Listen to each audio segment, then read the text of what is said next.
Welcome back to the channel. I have a quick one. So I have a 6700 XT with a Ryzen 7 3800X 3D, and I have been struggling to play Borderlands 4 since release. I played at the moment of release. Here's the settings I have found to fix that and make it playable. There's 3 things we're going to cover: in-game settings, AMD software, as well as, it's Adrenaline, I believe, as well as a file to put into the game files to help out.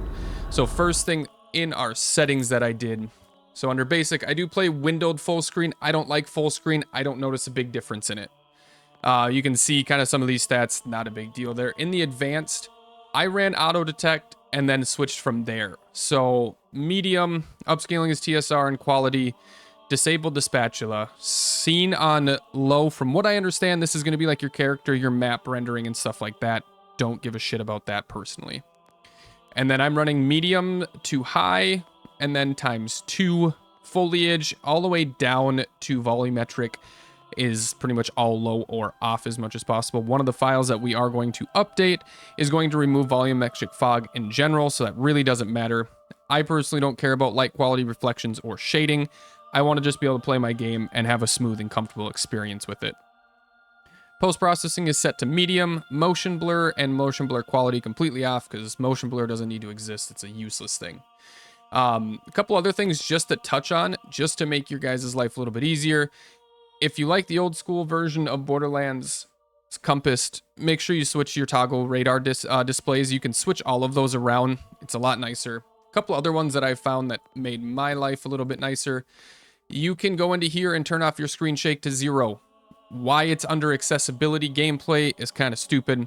The other one is grapple view tilt. If you don't like that, here's your option to shut it off. Beautiful example. It changes the way I hated grappling up and it making me look down immediately. And then camera head bob, turn that off.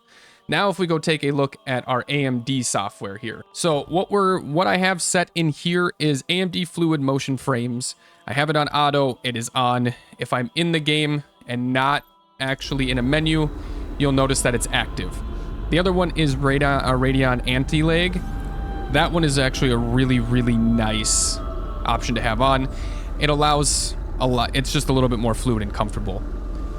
Those are the only 2 things I have on. I've messed around with the other ones. It either makes it super laggy from my actual inputs or doesn't make a big enough difference that I have found to use it.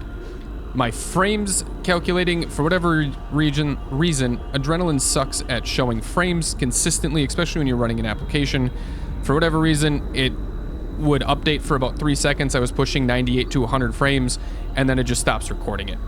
The other thing we're going to do is, if we go into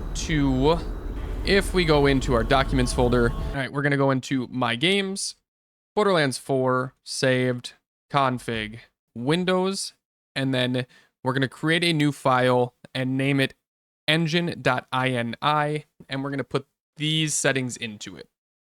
Once we're done with that, the next thing we're going to do, and if you're not familiar with this, is we're going to go into our Borderlands and we're going to run it as administrator. The easiest way for me is to go into Steam, right click, browse local files, find Borderlands 4, right click, run as administrator, confirm that once it pops up. The next option you're going to get is going to be from Steam, as attempting to launch with optional parameters shown below. Oak game, continue. Now our game is going to launch, and that's it. That has been the best way that consistently hitting roughly 100 frames with above spec or above recommended specs and actually enjoying the game and being able to move, shoot, and see things. I will say that the vision, like the clarity of the game, isn't perfect. It's not what I would want. Some things are still a little hazily or pixelated a little bit more at distance, but I hope you guys found this useful, and until next time, we'll see you later. Bye.